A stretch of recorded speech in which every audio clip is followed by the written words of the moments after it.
Call the meeting to order. It's 1 o'clock on May 1st. Roll call. We got Kathy Clater, Yes. Ellen Stalling, Here. Gerald Oliver, Yes. Scott Hagan. So Scott is joining us right now from Zoom, but we were not able to post stuff in advance, so he's joining as a member of the public, so he will not be abstaining from any votes or not part of any of the voting. Okay. Perfect. But he's observing. We appreciate you tuning in, Scott. Problem. Agenda approval. Let's see, agenda approval, okay. All right. Vote on the current agenda. Well, let's open up to discussion. I would like to start in here with the confusion as of what happened with the agenda and why cancellations all took place. I made a couple clerical errors, we'll say. So I had posted the agenda in plenty of time for the April 30th meeting. And after communicating with Scott, he wanted to join the meeting. And so we were looking through what was required for that to happen. He has to post the agenda 24 hours in advance at a public location from where he is. So he went ahead and did that. And then it dawned on me that we also have to say that on the agenda that was posted, that I didn't make that adjustment until 4 o'clock. So the 1 o'clock meeting obviously was past our 24-hour period. So I had to go ahead and cancel the meeting and then come back for the Friday today. So we had a 24-hour notice, and then based on Scott and where he's at, he was not going to be in a public space for today. So that's why he's not joining us as a board member today. But the meeting is, the agenda and everything is scheduled or is all the same action items as was before. So I do apologize for the confusion on that. It's a learning process and we're getting better every day. But we're really trying to dot our I's and cross our T's and do it right and make sure that we're in compliance with the Brown Act. Perfect. Yeah, as long as you're doing it right.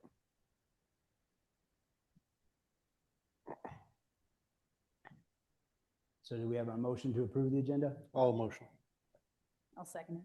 All right, Kathy Clater, Yes. Ellen Stallings, Yes. Gerald Oliver, Yes. and Scott Hagan, as we discussed, will not be Yes. voting. All right. So the first item is ratification of the Standing Sewer Committee. So what we're looking to do here is we voted on creating the committee for the Brown Act. That is what we need to do. But also we need to vote on the appointments of who's on those committees. And we also need to vote on when those committees meet in the public space. So I did bring our board policy regarding standing committees. I was just going to read that just to put it into public record. I don't know. I think there was some difference between our policy and the Brown Act. So I'd like to go with the most stringent requirements. And that way we're covering all of our bases. So on the following represents potential standing committees of the board. You have the Planning Committee, Ordinance Committee, Personnel Committee, Finance Committee, Public Relations Committee. So it doesn't directly list out a sewer committee or a recreation committee. The Finance Committee kind of serves as budget, I think, but I think these are examples of different standing committees that might be something that we would have. The board president shall appoint and publicly announce the member of the standing committee when necessary. The board's standing committees may be assigned to review district functions, activities, and or operations pertaining to their designated concerns as specified below. Said assignment may be made by the board president and majority vote of the board or on their own initiative. Any recommendations resulting from said review should be submitted to the board via a written or oral report. All meetings of standing committee shall conform to all open meeting laws, Brown Act requirements that pertain to regular meetings. So that's posting 72 hours in advance and all the locations and all the things. The board standing planning committee shall be concerned with the formulation of the plans for arranging, realizing, and or achieving district goals. The board standing ordinance committee, they're kind of going through each of those particular committees. I think the only one that really pertains would be the budget or the finance committee. So the board standing finance committee shall be concerned with the financial management of the district, including the preparation of an annual budget and major expenditures. So could be worth looking at this policy and adding in the sewer committee and rec committee so that we are compliant with all that. But as far as following the rules for a general standing committee, That's the requirement that we have listed in our board policies. So with that being said, I believe my research on the Brown Act said that we needed to actually vote in the members that will be, it's not just the chair assigning. So I think that that would be the right move here, just to make sure that we're going with the most stringent of the rules required. Yes, that's what needs to happen. If there's more than one board member on a committee, do both need to be voted in? I would say we need to vote both of them in separate. Okay. And there's a maximum of 2 because we can't have a quorum on a committee. Right.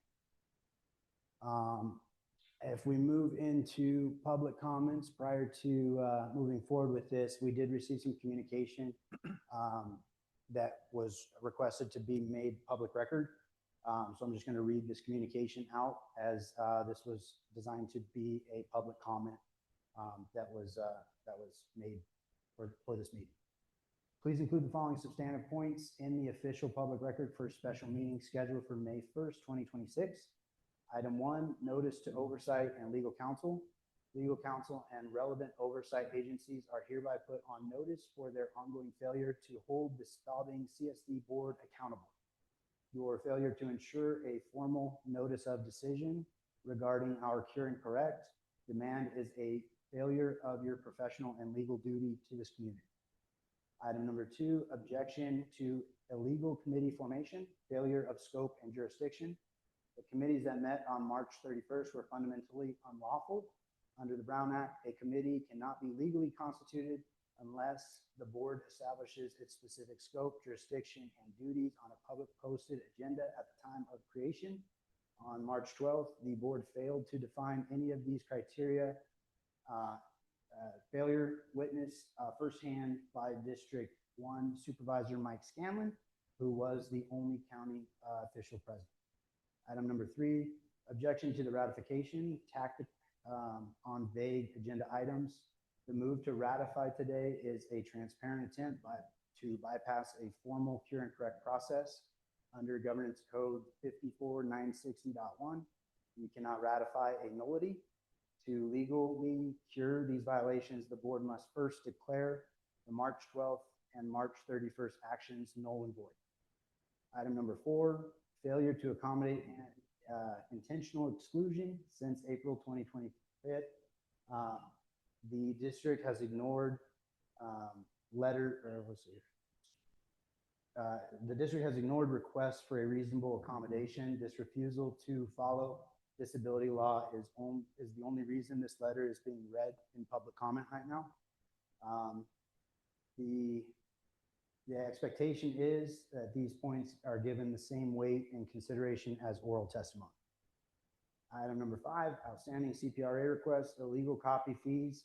There is an outstanding request for a cost study and signed resolution justifying our district's 45-cent per page copy fee. Under Governing Code 6253, Section B, the district is strictly limited to the direct cost of duplication. Per pages fees that exceed cost of ink and paper are unlawful. That cost of 45 cents is from Neil that we lease the copier from. But with the new copier, it might even be higher than that now. I'll have to check with him. And I can follow up on that. I received this morning, so I did not have time to go through and verify all the things, but it was requested that be read into public comment, so I wanted to make sure that we were respectful of that. And that's what I got. So going back to item number 4, with that information, if we decide that it's not the direction we want to go right now, or we need more information to move forward, and if you guys are in a good place to do it, and we can basically, we need to ratify the, it's really in addition to, because we already voted the sewer committee in, and then we just need to vote in the members of that committee, and then we also need to vote on a date and time to move for that committee to meet if we want to move forward. Yeah. So I'll open up to board discussion. Might as well move forward now. Yeah, we need to move forward with it. Move Yeah, forward, we need to get these things in action. Yeah. Do you have a list of the people that are on the committee? We're going to vote on it. Okay. So I can say who volunteered, Okay. and we can Okay, go from there. all right. Before we do that, we'll open up for any public comment. All right, back to the board for a motion. I make a motion that we appoint Jerry Oliver to the sewer committee. Yep. I'll second it. All right, we'll go ahead and vote on Jerry Oliver joining the sewer committee. Kathy Clater, Yes. Ellen Stallings, Yes, Gerald Oliver. Yes, All right. And Scott also volunteered to be on that committee if we wanted to vote him in as well. okay. I make a motion for Scott Hagan to also be on the standing sewer committee. I'll second. Okay. And Kathy Clater, Yes. Ellen Stallings, Yes, Gerald Oliver. Yes, And then we need to make a vote for time and day. Mm-hmm. So the rationale behind the time and day and why we chose the first Tuesday of the month is the first Friday of the month is typically, pending weird date, is going to be the day that I need to post the agenda for our board meeting. Right. Mm-hmm. So by doing it that Tuesday, Wednesday, Thursday, it gives me a couple days to get any items as action items on that agenda. So we're not waiting an entire month to come back around to it. yeah, So we could do it a week ahead of that. We could do it 2 weeks after. I mean, that's why I came up with that decision. And then I was kind of piggybacking them just to be respectful of everybody's time. So if we did the sewer at 1 and then the rec at 2 and then the budget at 3, it would allow us to kind of set that up where, Yeah. it's just all knocked out in one time. yeah, that's perfect. Mm-hmm. So, As long as we have enough time to get to whatever we need to get on the agenda, okay. that works really well. Any objections to the 1 hour? No. No, I think that should handle most. But I'll open that up for board discussion. I don't have a problem with any of it. yeah, that's that all. works for me. Okay. Any public comment? Okay. Do we have a motion? I'll motion. I'll second. And just to clarify, are we sticking with the first Tuesday of the month? Mm-hmm. At 1 o'clock. That's fine, unless we can change it. Okay. You know what I mean? If someone can't be there or whatever, Okay. we should probably speak to something like that. We just have to adhere to any Brown Act stuff as Exactly. far as making sure that that's announced. And No notices out. Okay. So we had a motion in a second, Yes, and then we're gonna go Kathy Clater, Yes. Alan Stallings, Yes, Gerald Oliver. yes, All right. We can move on to the ratification of the Recreation Committee, kind of going through the same things. I would say that my only recommendation would be it's an hour after the Sewer Committee, Mm-hmm. just for the same reasons we already stated. Once we get a committee together.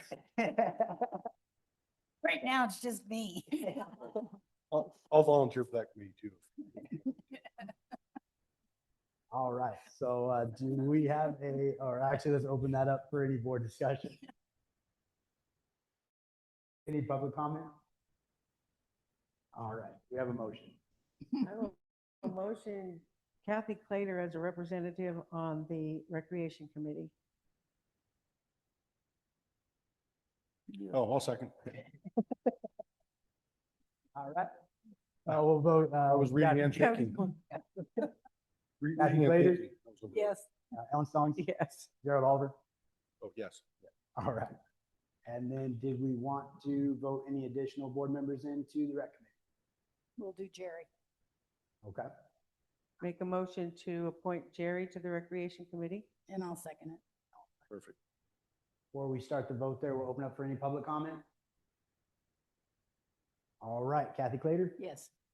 Ellen Stallings, Yes, Gerald Oliver. Yes. Perfect.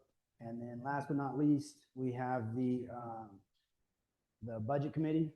we need Which to we- vote on the, excuse me, do we need to vote on the time of that? Oh, meeting? yes, we do. Thank you. So let's go ahead and vote on the time of that meeting. Are we going to move with the first Tuesday of the month At 2 o'clock. at 2 o'clock?